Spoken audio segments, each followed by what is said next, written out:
I think screen is visible now. Yes, sir. So let us start the 7th lecture of your MPM 106, that is Atomic Molecular Physics and Laser.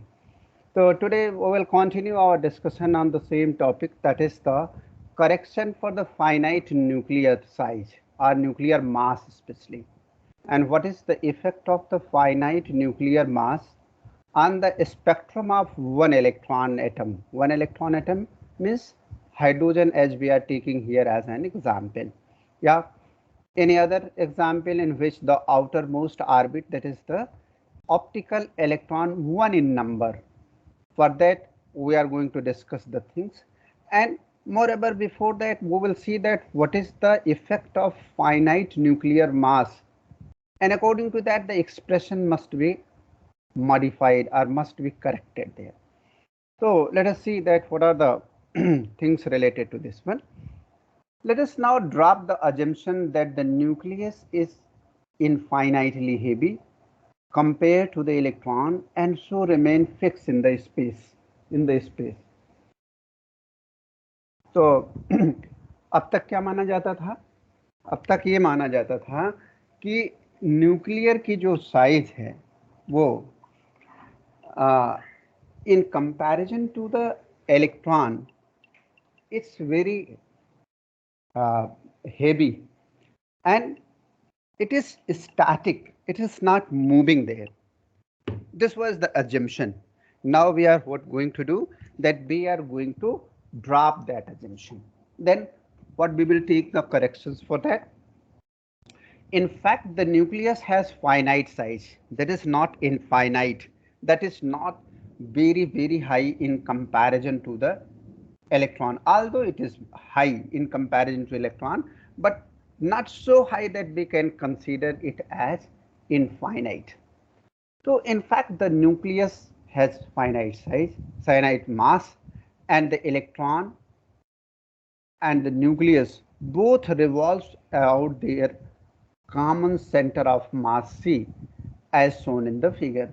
We draw this particular figure here, and the situation is somewhat like this कि हमारा एक तरफ nucleus है और एक तरफ electron है.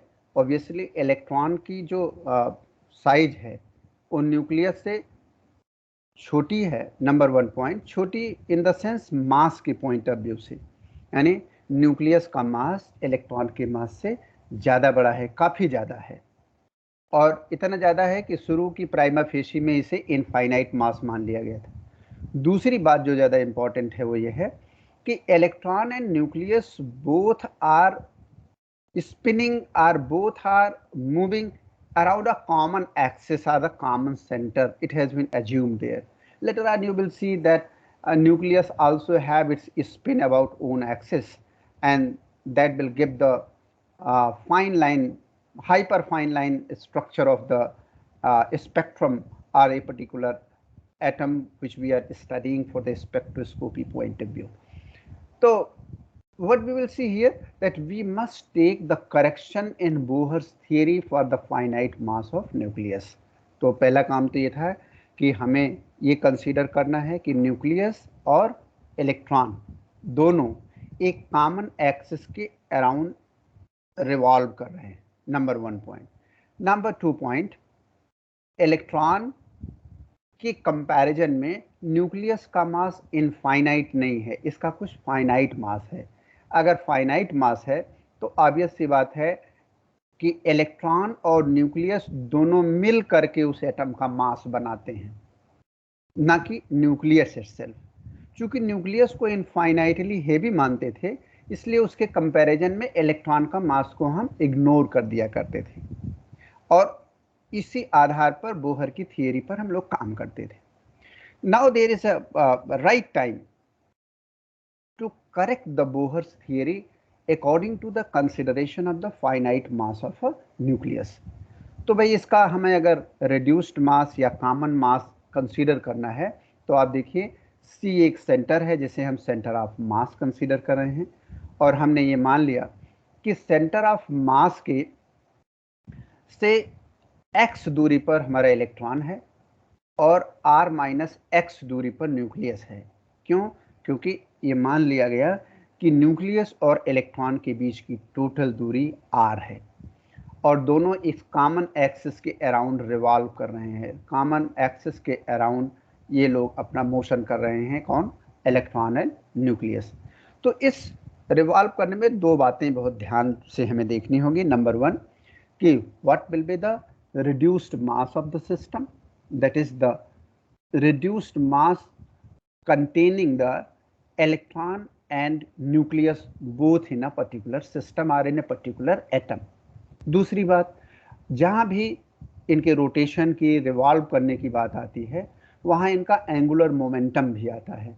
तो एंगुलर मोमेंटम का भी कुछ रोल होगा, उसको भी हम लोग डिस्कस करेंगे। तो हमारा दो फोकस है यहाँ पर। Number one, we will consider the finite mass of nucleus, and according to that we will calculate the reduced mass of the system, reduced mass of the particular atom, and then we will see that what are the consequences of the angular momentum of a system when it is revolving around the common center, that is a center of mass of the system. तो उसके लिए एक simple geometry जो पहले भी आप कई बार देख चुके हैं कि रेडियस मास कैसे निकालना है। सेंटर ऑफ मास के अराउंड अगर दोनों मासेज रिवॉल्व कर रहे हैं तो उनका क्या एंगुलर मोमेंटम होगा, तो that we have to discuss here. So let m be the mass of electron, already I have told you people, and capital M is the mass of nucleus and r is the distance between them. Let x be the distance of electron from the center of mass, and obviously the distance of the nucleus from C will be equal to r minus x. Since the system is in equilibrium, the moment of m and capital M about C will be equal. So that's why we will take the expression, that is momentum is, or we will take the momentum here. Momentum is moment hai, not momentum. Moment. Moment mane that mass has been multiplied by x, that is the distance from the center of mass, and at the right hand side capital M into r minus x, and this will give that capital X, small x is equal to capital M into r upon m plus capital M, r, and r minus x will be equal to mr upon m plus capital M. So according to that we will try to find the reduced mass of the system. Since both the electron and the nucleus revolves around C with the same angular velocity, क्यों? क्योंकि वो एक ही system से attach हैं, इसलिए एक particular जो उनका सेंटर ऑफ मास है उसके चारों तरफ घूमने की जो उनकी फ्रीक्वेंसी होगी वो समान होगी, इसीलिए उनकी एंगुलर वेलोसिटी सेम है। The total angular momentum of the atom L is the sum of the angular momentum of the electron and nucleus. तो ऑब्वियस सी बात है कि अगर हम टोटल एंगुलर मोमेंटम देखेंगे तो उसका एंगुलर मोमेंटम पहले हम इलेक्ट्रॉन के केस में देखेंगे और फिर हम न्यूक्लियस के केस में देखेंगे, और दोनों एंगुलर मोमेंटम को जब हम सम करेंगे तो वही सिस्टम का टोटल एंगुलर मोमेंटम होगा। इसीलिए लिखा हुआ है capital L is equal to, expression क्या होती है भाई, एंगुलर मोमेंटम का क्या एक्सप्रेशन है, कोई बताएगा? J is equal to what? J is equal to what?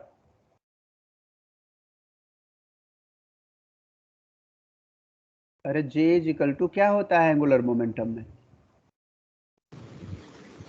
L plus S. अरे वो तो आप स्पेक्ट्रोस्कोपी में बता रहे हो, सिंपली अगर रोटेटरी मोशन हो रहा है तो MVR होता है, MVR होता है ना, M into V into R।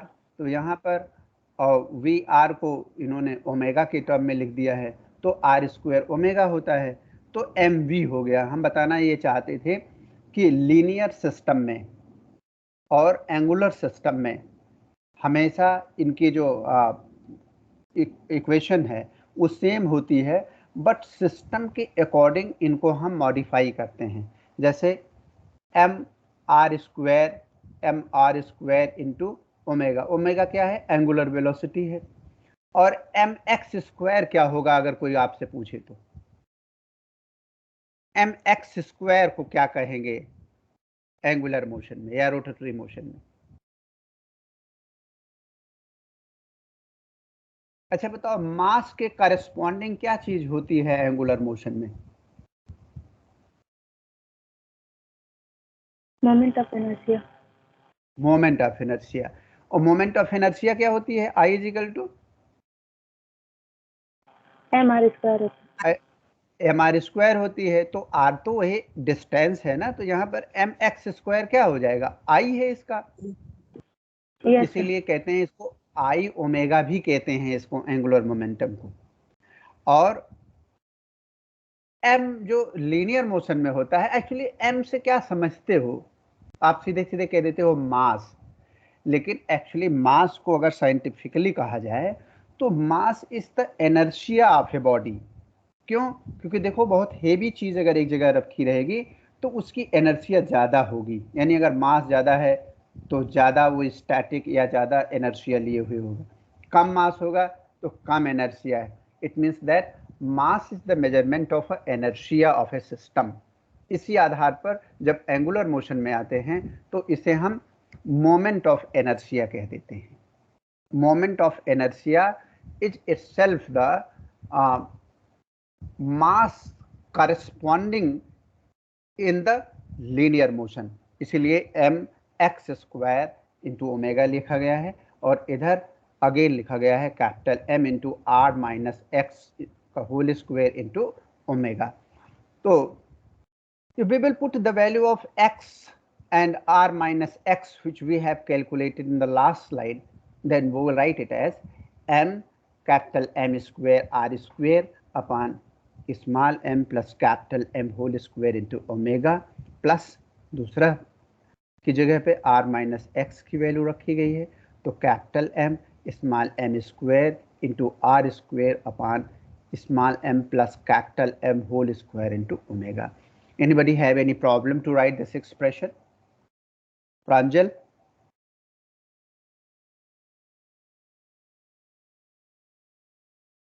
Aditi, have you any problem?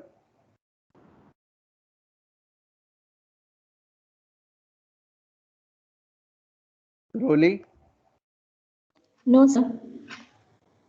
No, तो और लोग बोल क्यों नहीं रहे? लग रहा माइक ऑन करके चले गए कहीं क्या? चलो कोई बात।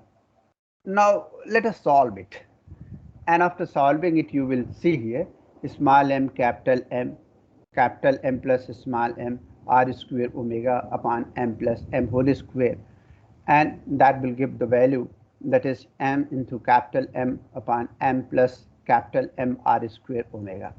Obviously this m into capital M upon m plus capital M can be written as a reduced mass of a system. So that's where we will write it as mu, where mu is called the reduced mass of the system. And you might have seen in the last slide, in the last lecture when I was discussing, although I didn't do this particular exercise to find the value of reduced mass, but we hold this expression what we have written here, that the reduced mass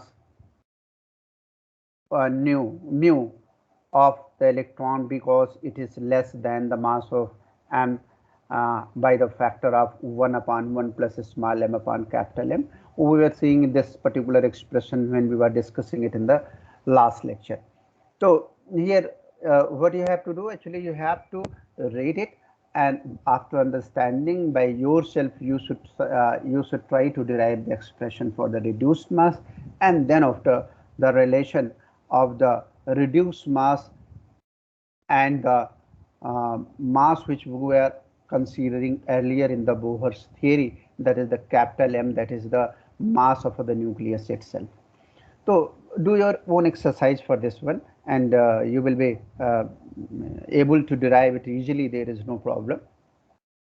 Now the total angular momentum, क्यों मैंने दो बातें आपको पहले भी बताई थी कि we will focus on the reduced mass, and then after we will also try to have the discussion on the role of angular momentum of the electron and nucleus itself when they are revolving around a particular center of mass. So now the total angular momentum of the atom about the center of mass, that is equal to L, and this L is equal to mu times r square omega, where mu is the reduced mass and r is the distance between the electron and nucleus. Omega is their rotatory motion or the frequency of the rotation. Yeah, sometimes we used to say it as a angular velocity of the system. To take the nuclear motion into account, Bohr modified his second postulate and said that the electron can move only in those orbits for which the angular momentum of the atom is an integral multiple of h upon 2 pi. Thus, from the quantization condition, we have mu r square omega is equal to nh upon 2 pi, or simply mu times v r. देखो r square omega is equal to r square, r omega is equal to क्या होता है, v होता है. तो obviously mu v r this is equal to n h upon 2 pi. Actually before this correction, this quantization rule was not in picture. When this correction has been incorporated, then according to the correction due to the finite mass of the nucleus, Bohr himself modified his postulate that electrons are supposed to move in a particular orbit that is quantized, and that quantization will follow the rule that the total angular momentum must be the integral multiple of h upon 2 pi. So obviously this correction gives the important impact on the existing theory which has been proposed by the Bohr himself. So we have you might have seen that mvr is equal to nh upon 2 pi. So mvr माने mass into v into r, that is the angular momentum of the system. Here in place of mass we have taken the reduced mass, that is the contribution of the electron and the nucleus both in the system. Then the total angular momentum of the atom about the center of mass is, that is mvr, that is a general equation, mvr is equal to nh upon 2 pi. A comparison of last two equations shows that a replacement of m by mu in the Bohr's deviation takes into account the finite mass of a nucleus. जो मैं अभी बता रहा था कि this change was only because of the consideration of the finite mass of a nucleus, and that led a very important consequence, that the angular momentum of the electron should be the integral multiple of h upon 2 pi. So that is the very important consequence, and that restrict the electron to be in a particular orbit only, that should be quantized in this way. पहले ये था कि इसके discrete energy level हैं, लेकिन वो discrete energy level कैसे govern हैं, कैसे क्वांटाइज्ड हैं, कहाँ पर होंगे, इसके बारे में बहुत क्लियर पिक्चर नहीं थी. And that came into the existence after the correction due to the finite mass of a nucleus. Now according to that, the energy has been also modified, and the energy of the electron in the nth orbit. क्यों energy निकाल रहे हैं? क्योंकि सारा खेल spectroscopy का energy पर ही निर्भर करता है. जो एनर्जी एब्जॉर्ब करेगा कोई इलेक्ट्रॉन एब्जॉर्प्शन स्पेक्ट्रा के दौरान या एब्जॉर्प्शन फिनोमेना के दौरान, वही एमिशन फिनोमेना के दौरान वही एनर्जी रिलीज करना है फिर, because energy cannot be created and cannot be destroyed, only it can be converted from one form to other form. So obviously it is very important to see that what will be the expression for the energy in the limelight of the correction due to the finite mass of a nucleus, and hence we will incorporate the reduced mass of a system in the expression. And finally the energy of nth electron can be given as minus mu times z square e to the power 4 upon 8 epsilon 0 square into h square within bracket 1 upon n square. Only the difference with the earlier expression is that in place of m that is the capital M, what we were taking as a mass of a nucleus itself. For the infinitely heavy nucleus, that was M earlier. Now we have replaced that M by mu, that is the reduced mass of a system. So since the reduced mass is slightly less than M, the electron energies are slightly less negative than if the nucleus were at the rest, that is infinitely heavy. ये बहुत important consequence एक draw किया गया है. Number 1 consequence क्या है कि जैसे ही रिड्यूस्ड मास को कंसीडर किया गया वह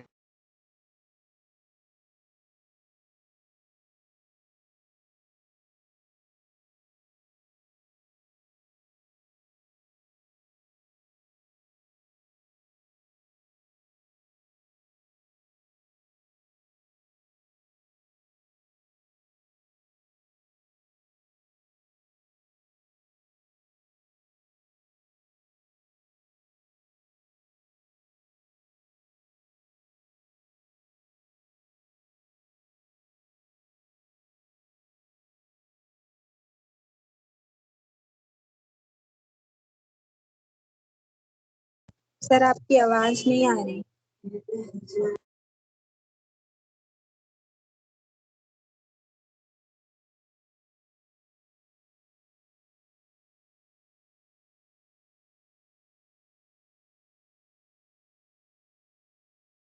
hello. Yes sir. Yes, sir. बीच में आवाज चली गई थी ना. यस. sir. हाँ, थोड़ा सा नेटवर्क डिस्टर्ब था तो फिर से रिकवर हो गया है. एनीवे, तो सिंस यहाँ तक तो आप सुन चुके थे ना कि पहला वाला कॉन्सिक्वेंस यानी पहला जो आउटकम आया था ये डिस्कस किया जा चुका था कि नहीं बेटा, बताओ. सर केवल आकांक्ष- डिस्कस नहीं हुआ था. हाँ, इसमें ये हमने डिस्कस करने की कोशिश करी थी कि रिड्यूस्ड मास की वजह से, चूंकि आप देख रहे हो कि जब एनर्जी का एक्सप्रेशन देखोगे तो राइट हैंड साइड पर हमारा जो एक्सप्रेशन आएगा उसमें म्यू है, और चूंकि म्यू की value slightly you will see that slightly less than the mass of the nucleus when it was considered infinitely heavy. तो क्या होगा, राइट हैंड साइड का जो न्यूमेरिकल वैल्यू होगी वो कम होगी कि ज्यादा हो जाएगी? प्रांजल बताओ. हेलो अनामिका तुम बताओ.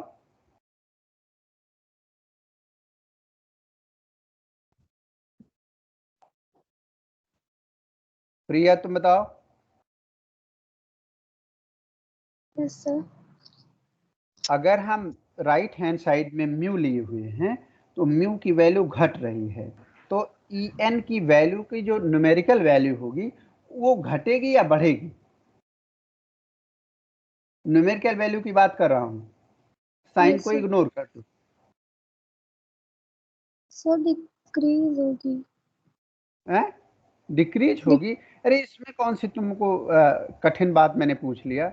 आप ये देखो इस एक्सप्रेशन में ई एन में म्यू राइट हैंड साइड पर है, तो जब म्यू घटेगा तो ऑब्वियस सी बात है कि ई एन की वैल्यू घटेगी, लेकिन Yes, वो sir. घटेगी किसके साथ? नेगेटिव साइन के साथ घटेगी. इसका मतलब क्या हो गया? लेस नेगेटिव हो गया. लेस नेगेटिव का मतलब क्या हो गया? मोर पॉजिटिव हो गया. ऑब्वियस सी बात है कि इसी आधार पर यह कॉन्सिक्वेंस लिया गया है कि since the reduced mass is slightly less than m, the electron energies are slightly less negative if the nucleus were at the rest in comparison to the infinitely heavy nucleus. If we are considering the reduced mass, the energy will be less negative. Next point was the wavelength of spectral lines captured on the basis of above energy equation are slightly larger than those corresponding to an infinitely heavy nucleus and agrees more closely with the experimental value. यानी जब इनकी calculation की गई wavelength के बारे में, इनकी spectral lines के बारे में, तो ये थोड़ी सी ज़्यादा हो गई. क्यों? क्योंकि इसकी एनर्जी थोड़ी लेस नेगेटिव हो गई दूसरी तरफ। तो ऑब्वियस सी बात है कि इसका एक्सपेरिमेंटल वेरिफिकेशन भी होना चाहिए। And when these spectral lines were observed and they were compared with the experimental value, then they were in good agreement. Sushant, मेरी आवाज सुनाई पड़ रही तुमको कि नहीं? Yes, sir. Okay. So this was the consequence and this was the effect of the consideration of the finite nuclear mass of a system. Now let us have the variation of Rydberg constant due to the finite nuclear mass. Already we have discussed this one. Just to brush up the things, we are repeating it once again very fast. The finite nuclear mass causes a slight variation in the Rydberg constant from atom to atom, and you might have seen that the Rydberg constant for an atom having an infinitely heavy nucleus is R infinity, and this was m e to the power 4 upon 8 epsilon 0 square h cube into c, and that for the atom having the nucleus of the mass capital M. And obviously we will compare that what will be the Rm. Rm is reduced mass, and reduced mass energy or reduced mass Rydberg constant, that is Rm, and that we have given here that mu times e to the power 4 upon 8 epsilon 0 square h cube c, और mu की value आप देख ही रहे हैं, right hand side पे लिखी हुई है। और इस आधार पर जब आर एम और आर इन्फिनिटी में रिलेशन निकाला गया तो R M is equal to R infinity into 1 upon 1 plus m upon capital M. We did it last round when we were discussing. Again, the same thing is here, that if we will compare the mass of compare the value of the Rydberg constant due to the reduced mass and due to the consideration of the infinite mass, infinitely heavy nucleus, then there was a factor that 1 upon 1 plus small n upon capital M, and that is always giving the idea, giving the value that the reduced mass corresponding to reduced mass, the Rydberg constant will be reduced by the amount, by the factor, not amount, by the factor 1 plus 1 up m upon capital M inverse, that is 1 upon 1 plus small n upon capital M.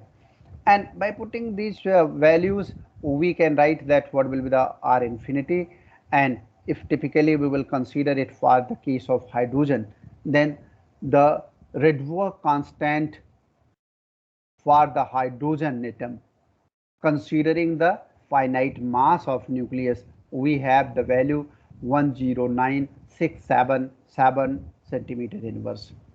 It is observed that with the increasing mass number, the Rydberg constant approaches more and more close to R infinity.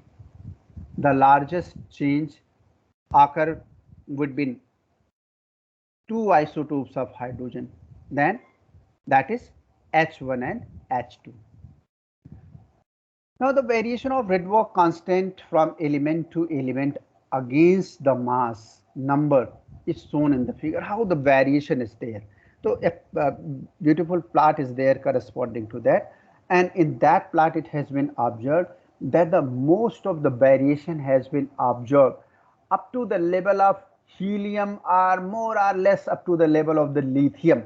But when we are going beyond to that, this is almost flat and approaching to the value of R infinity. Means ये बहुत clear बात है इस graph के द्वारा कि जब हम Rydberg कांस्टेंट डिफरेंट एटम के लिए ले रहे हैं जिनके लिए हम finite mass of nucleus consider कर रहे हैं, तो ये ज़्यादा effective lower value of Z की तरफ है, यानी हाइड्रोजन, हीलियम और लिथियम तक। इसके ऊपर ज्यों ज्यों हम हेवी एटम की तरफ जा रहे हैं या एक ही ग्रुप के बड़े एटम की तरफ जा रहे हैं, त्यों त्यों are Rydberg constant for the reduced mass is approaching to the reduced mass if we are considering the system having the infinite value of the mass of the nucleus. This is the graph what I am showing here.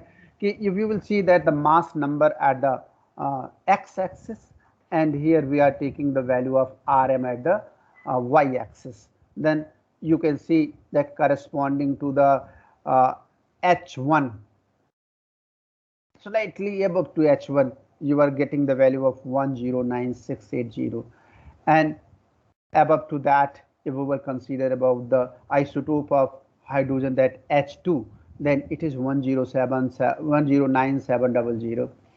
Similarly, for the helium, which is slightly below to the marked line, that is 109720, and then after the lithium, and more or less when we are reaching to the oxygen and above, then the graph is 100% flat, and it is approaching to the value of R infinity. What we have calculated approximately, that is 109737. In case of the hydrogen, if we are considering that the mass of the nucleus is infinite there. So this variation led to the variation in the spectral lines in terms of the wavelength of the emission spectra in case of hydrogen. So friends, let us see much more discussion. Expression for the wavelength with variation of Rydberg constant due to the finite nuclear mass. You might have seen in case of hydrogen, in case of helium, in case of lithium, in case of beryllium. You might have seen the expression corresponding to that, and according to those expressions, you may have the spectral lines having their different wave number or different wavelength also. So from the Bohr's model, the expression for the series spectra of the hydrogen like atom, that is the one electron system, assuming the infinitely heavy nucleus, and that was the value, that is the nu is equal to 1 upon lambda R infinity Z square into 1 upon n final square minus n I square, that is n initial square. And taking the finite mass of the nucleus, the same system will be changed, and only the change will be in place of R infinity, we will write the value of Rn, and corresponding to the different atoms what we are considering having the different value of Z, क्योंकि जो किसी भी atom का मास, atom का nuclear का मास इस बात पर निर्भर करता है कि कितने नंबर ऑफ प्रोटॉन उसमें हैं, और number of proton number of electron के बराबर होते हैं, और साथ ही साथ न्यूट्रॉन भी प्रोटॉन के साथ न्यूक्लियस में एग्जिस्ट करता है, इसलिए वो किसी भी एटम का सेंट्रलाइज्ड और सबसे हेवी पार्ट होता है. तो यहाँ पर हम हाइड्रोजन के लिए अगर यही सेम बात कैलकुलेट करें ऊपर वाली, तो obviously we will have that the wave number is equal to RH into the same bracket what we have seen there. Similarly, for the He plus system, that will be 4 times of RHE, and the expression is within the bracket what has been written in the above. Similarly, we will talk about the lithium, then it will be 9 times lithium's reservoir constant, and similarly for the beryllium it will be the 16 times Rydberg constant for the beryllium. And the spectral lines of these atoms have been found at the calculated position. It suggests that the correction due to the finite nuclear mass agrees with the experimental data. तो इसके पहले क्या होता था, इसके पहले जहाँ beryllium का रिडवर्क कांस्टेंट लिखा है, जहाँ लिथियम का रिडवर्क कांस्टेंट लिखा है, जहाँ पर हीलियम का रिडवर्क कांस्टेंट लिखा है, यहाँ पर हम करेक्शन के पहले R इन्फिनिटी रखते थे. जब R इन्फिनिटी रखेंगे तो वेव नंबर की वैल्यू कुछ डिफरेंट आएगी, स्लाइटली डिफरेंट आएगी. क्यों? क्योंकि जो रिड्यूस्ड मास है Rydberg constant corresponding to the different atom, वो उसकी वैल्यू घट जाती है. उसकी वैल्यू घटेगी तो आप देख रहे हो कि लेफ्ट हैंड साइड में 1 अपान लैम्डा है, इसलिए लैम्डा बढ़ेगा. क्यों? क्योंकि राइट हैंड साइड घट रहा है. तो इस तरह से जब इन स्पेक्ट्रल लाइंस को एक्सपेरिमेंटल डेटा के साथ कंपैरिजन किया गया तो they were in good agreement, there will be good matching between them. It suggest really that the correction is mandatory and it should be considered, because that is giving the more appropriate result for the spectral lines of the hydrogen and other atoms what we are considering here. So the difference in the Rydberg constant for the hydrogen and ionized helium can be utilized to compare the ratio of the mass of electron and proton, which you might have seen earlier, and you will see there. This is the very beautiful consequence of the variation in the Rydberg constant due to the consideration of the finite mass. इसी के आधार पर ही heavy hydrogen की खोज हुई. कैसे खोज हुई? पहले जब Rydberg constant फॉर हाइड्रोजन के लिए निकाला गया तो that is equal to the R infinity into 1/1 plus m/mh. तो इसकी वैल्यू रखी गई. जब वैल्यू रखी गई तो ऑब्वियस सी बात है कि इसकी जो इसकी जो वैल्यू आई Rydberg कांस्टेंट की वो 109678 सेंटीमीटर इनवर्स आई. लेकिन जब हम ड्यूटीरियम के लिए यह कैलकुलेट किए, यानी जहां पर 2 इलेक्ट्रॉन हैं, तो इसके लिए आपका ये R infinity की जब वैल्यू ली गई तो आप देख रहे हैं कि इलेक्ट्रॉन और प्रोटॉन का जो रेशियो था, जिसकी वैल्यू 1836 थी हाइड्रोजन के केस में, उसी को देखो यहाँ पर 2 टाइम्स कर दिया गया है ड्यूटीरियम के मास को, और इसकी जो वैल्यू आई वो value I 109707 centimetre. Now the spectral lines of deuterium are slightly shorter than those of corresponding to the spectral lines of hydrogen. ये बात हुई कि obviously जो ड्यूटीरियम के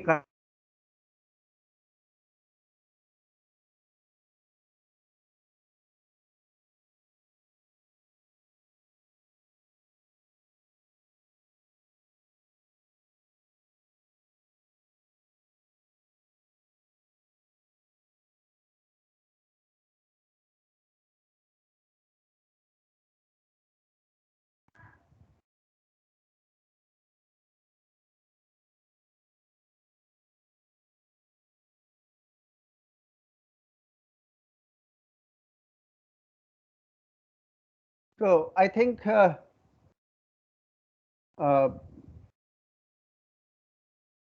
you are able to hear me?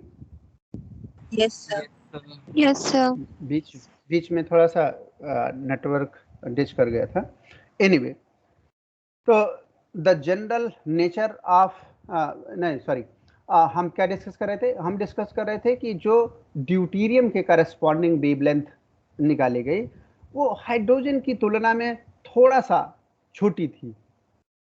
तो the H alpha line of deuterium, for example, has a wavelength of 6561 angstrom, while that of hydrogen is 6562 angstrom. A small difference but sufficient for the identification of the deuterium. देखो ये जब spectrum को consider किया गया, यानी इनकी spectroscopy को study की गई, तो हाइड्रोजन की H अल्फा लाइन के बगल में एक और H अल्फा लाइन आ रही थी. अब लोगों को ये समझ में नहीं आ रहा था कि भाई H अल्फा लाइन तो आ रही है, ठीक है, कोई बात नहीं हाइड्रोजन के लिए, लेकिन इसके बगल जो लाइन आ रही है वो क्यों आ रही है? तो जब इसको इन्वेस्टिगेट किया गया तो पता लगा कि it is corresponding to the deuterium, and due to the presence of that shorter wavelength in the spectrum of the hydrogen, it has been found that there is the deuterium also, and hence corresponding to deuterium you may have the spectrum, corresponding to the hydrogen you may have the spectrum, and they are slightly different to each other. And finally it has been concluded that there is something else there other than the hydrogen, and that has been marked as the deuterium. The general nature of the two spectra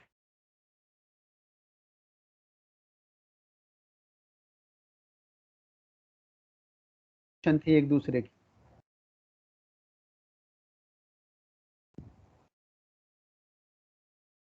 हमारी आवाज सुनाई पड़ रही ना तुम लोगों को? पर बीच में रुक जा रही है. बीच में. हाँ, अभी एक आध बार अभी रुकी होगी थोड़ी सी पहले.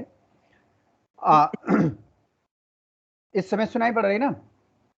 Yes. Yes, sir. हाँ, तो जो general nature of the spectra था वो दोनों का एग्जैक्टली सेम था, लेकिन उनकी वेवलेंथ जो H alpha, H beta, H gamma line different series की थी, उनमें स्लाइट डिफरेंस था। इसका मतलब ये हो गया कि यह एटम उसी फैमिली का है, लेकिन इसमें थोड़ा सा चेंज है। इसके आधार पर ड्यूटीरियम की खोज हुई कि एक आइसोटोप हाइड्रोजन का ड्यूटीरियम के रूप में भी पाया जाता है। तो this is the very important consequence of the consideration of the finite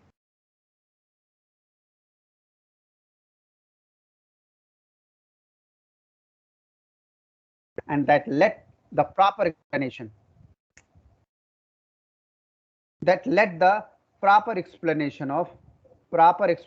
of the spectral lines due to the deuterium. Experimental observation shows that the hydrogen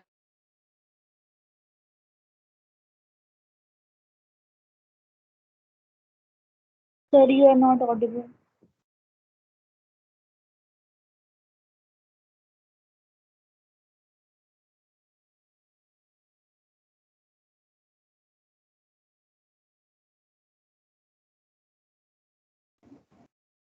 ditch कर रहा है.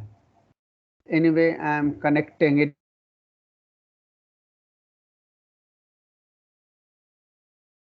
So, I think now I am audible. Yes, sir. Yes, sir. So I have connected it by the different network.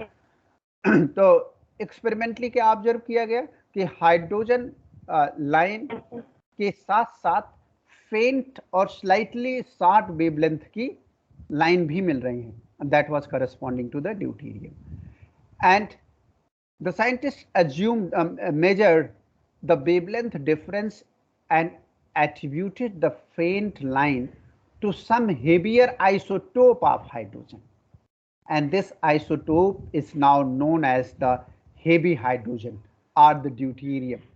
The relative abundance of deuterium in the ordinary hydrogen was calculated to be approximately 1 part in 5000. यानी अगर 5000 atom में occurrence of deuterium की बात करें तो एक atom of the deuterium पाए जाने की संभावना रहती है.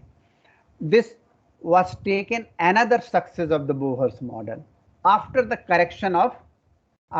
correction in it by the consideration of the finite mass of the nucleus.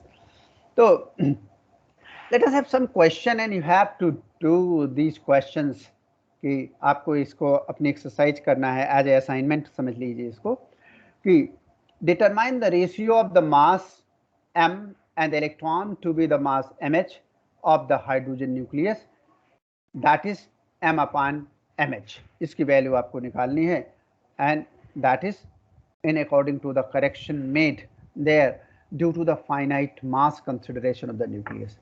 Discuss the discovery of the heavy hydrogen using the concept of the variation of Rydberg constant. I think nothing has to be discussed there. Discuss the Wilson-Sommerfeld quantization rule. इसको थोड़ा आप पढ़िएगा and then after I will discuss in detail when I will come to the Sommerfeld model for the explanation of the spectral lines or the fine spectral lines there. And describe the Bohr's correspondence principle. या Bohr का correspondence principle पर भी आप notes लिख सकते हैं, पढ़ सकते हैं और इसको करिएगा. And discuss the Sommerfeld's extension of Bohr model. इसको हम आगे पढ़ाएंगे, इसको आप अभी चाहे तो छोड़ सकते हैं. Obtain the expression of electron in allowed orbit. ये भी आपको करना है. And what do you understand by the quantum state of electron in the atom? You may write the answer of this question. Describe the origin of one electron hydrogen like atomic spectra. Why the dark lines in the absorption spectra is not completely dark. इस question का answer कोई बता सकता है क्या? Why the dark lines in the absorption spectra are not completely dark? इस प्रश्न का आंसर कोई बताएगा? नौरीन बहुत दिन से कुछ नहीं बताई, बताओ तुम। नहीं पता सर। अरे कोई आप लोगों में से आइडिया दे सकता है या मैं बताऊं? अभय तुम बताओ।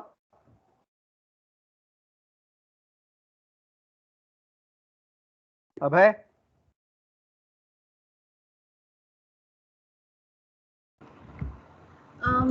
सर मतलब सर इसका रीज़न ये हो सकता है कि जो सर एटम्स जब एक्साइटेड होते हैं तो सर वो अपनी एनर्जी को जब जो अब्जॉर्ब एनर्जी रहती है सर उसको वो फिर से रेडिएट करते ही है ना, तो इसीलिए वो बार बार रेडिएट होने की वजह से सर वो कम्प्लीटली ब्लैक नहीं होता है, मतलब ये हो सकता है sir. You are approaching in the right direction basically. लेकिन इसको मैं और क्लियर कर दूं क्योंकि ढेर सारी बात कुछ नहीं समझ रहे हैं। जैसे किसी एटम के ऊपर जब उनको एक्साइट करना होता है तो क्या होती है, एनर्जी डाली जाती है।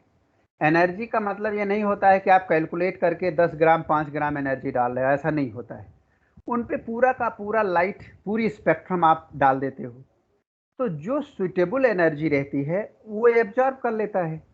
तो जहां एब्जॉर्ब करेगा वहां की लाइट खत्म हो जाएगी, यानी वहां की एनर्जी खत्म हो जाएगी, तो वहां पर क्या आएगा, डार्क लाइंस आएंगी। And these lines are known as the absorption spectral lines. Clear? Number 2 point, as and when it has been absorbed, then after a particular transition the electron will come in the ground state, तो at all the time it will release the energy। अब जो energy ये release करते हैं वो energy का phase exactly वो नहीं रहता है जो हम यहाँ रीड करते हैं स्पेक्ट्रल लाइंस का। ये थोड़ा दाएं बाएं, जैसे कोई दो बल्ब से प्रोड्यूस लाइट कभी भी कोहेरेंट नहीं हो सकती है। क्यों? क्योंकि कौन इलेक्ट्रॉन कब एक्साइट होगा ये बात पता नहीं रहती है, इसलिए उनके फेज में अंतर आ जाता है। इसलिए बहुत अच्छा सा क्वेश्चन है, आप लोगों को सेकेंड ईयर में पूछा गया रहा होगा बीएससी में, कि क्या दो सेपरेट सोर्सेज ऑफ लाइट से हम coherent sources of light produce कर सकते हैं, जब आप न्यूटन्स रिंग और फ्रेजनल बाइप्रिज्म का एक्सपेरिमेंट कर रहे होंगे। तो ऐसे ही यहाँ जो लाइट इलेक्ट्रॉन के डाउन होने से आती है, यानी लोअर एनर्जी स्टेट में ट्रांजिशन से आती है, उनका फेज अलग अलग होता है।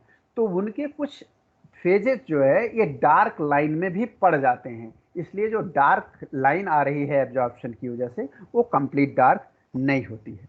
Anyway, comment on this one.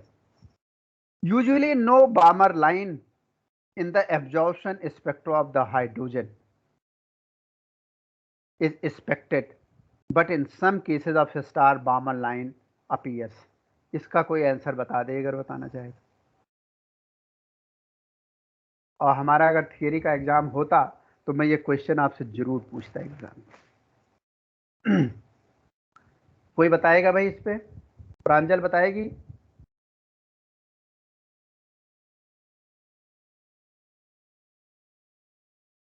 Roli?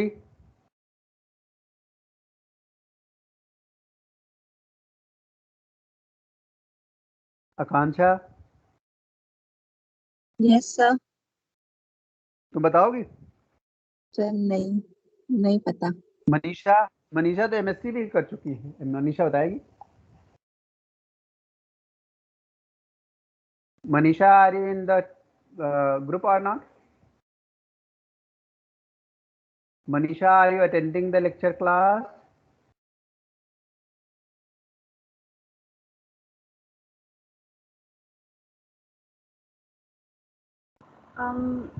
Sir sir जैसे कि एब्जॉर्प्शन स्पेक्ट्रम में सर जो आप पूरी कौन बोल रहे हैं? कौन कौन बता रहा? अदिति सर। अदिति, हाँ बताओ। हाँ सर, अदिति सर बताओ।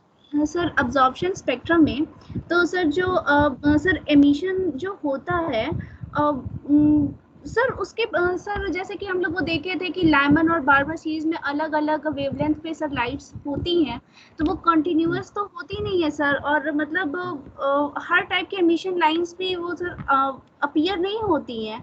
तो सर मतलब उसके जो होता है। क्वेश्चन समझ रही हो? सुनो, क्वेश्चन समझ रही हो क्या है? यूजुअली नो बामर लाइन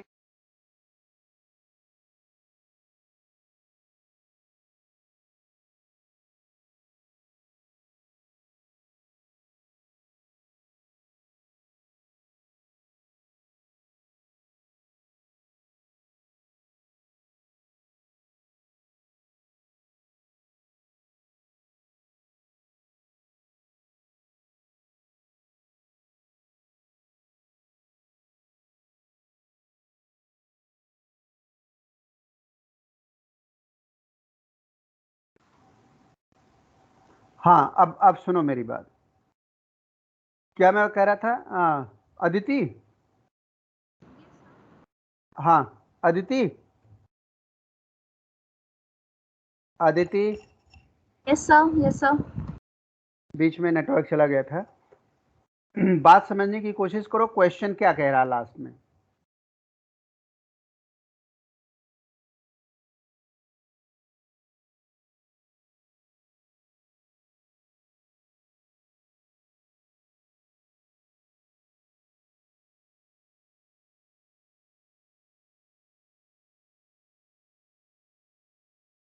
नहीं, बार बार डैन कट जा रहा है।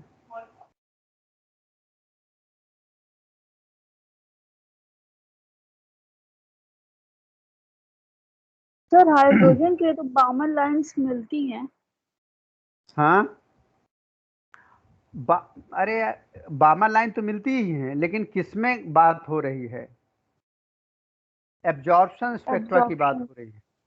वो जो आप अभी पढ़े हुए हो सब, वो सब एमिशन स्पेक्ट्रा की बात है, वो एब्जॉर्प्शन स्पेक्ट्रा की बात नहीं है।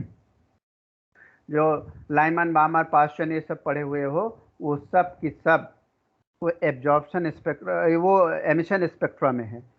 एब्जॉर्प्शन स्पेक्ट्रा में Balmer series, usually Balmer series absorption spectra of hydrogen में नहीं मिलती, but in some cases of star Balmer series appears. इसका रीजन तुम खोजना, वैसे किताब में भी लिखा है, मैं बता भी दे रहा हूँ।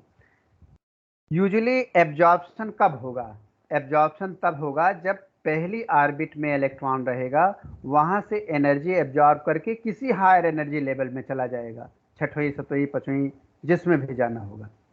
ठीक है, तो एब्जॉर्प्शन स्पेक्ट्रा मिलेगा ही पहली सीरीज में, यानी एब्जॉर्प्शन स्पेक्ट्रा हमेशा लाइमन सीरीज में ही मिलेगा। क्यों? क्योंकि इसका एक्साइटेशन कहाँ से हो रहा है? 1 से हो रहा है। उसकी जो फिक्स लिमिट है वो के सेल से हो रही है, और जा कहीं भी सकता है। इसीलिए, और बामर सीरीज के लिए क्या जरूरी है? बामर सीरीज का एब्जॉर्प्शन स्पेक्ट्रा तभी मिल सकता है जब के बाद एल सेल में इलेक्ट्रॉन हो और वो एक्साइट होकर के हायर एनर्जी लेवल में जाए। तो यूजुअली तो इलेक्ट्रॉन ग्राउंड स्टेट में रहेगा ना, इलेक्ट्रॉन के सेल में रहेगा ना, हाइड्रोजन के केस में। तो वो दूसरे यानी एल सेल में एक्साइट होकर तो पहुंचेगा ही नहीं, रहेगा किस पे? ग्राउंड स्टेट में।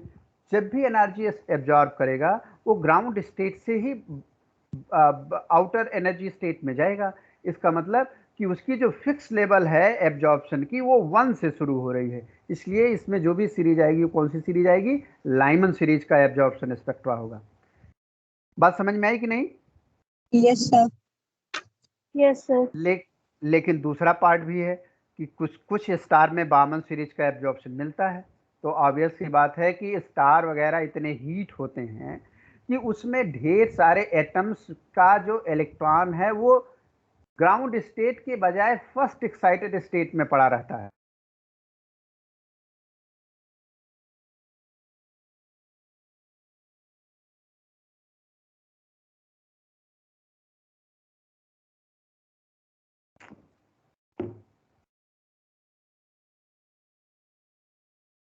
वो इलेक्ट्रॉन भी क्या करते हैं? वो एब्जॉर्प्शन स्पेक्ट्रा में पार्टिसिपेट करते हैं। हमारी आवाज आ रही ना? Yes sir. Yes sir. Yes जब वो इसीलिए स्टार के केस में बामर सीरीज का एब्जॉर्प्शन स्पेक्ट्रा मिलता है, बामर लाइंस मिलती हैं, जबकि हाइड्रोजन के केस में नहीं मिलती हैं। तो it is all about of today what I was interested to discuss with you people. तो I think I should stop here. बोलो भाई, यस कुछ और सर। पूछना हो आप लोगों का तो बताएं।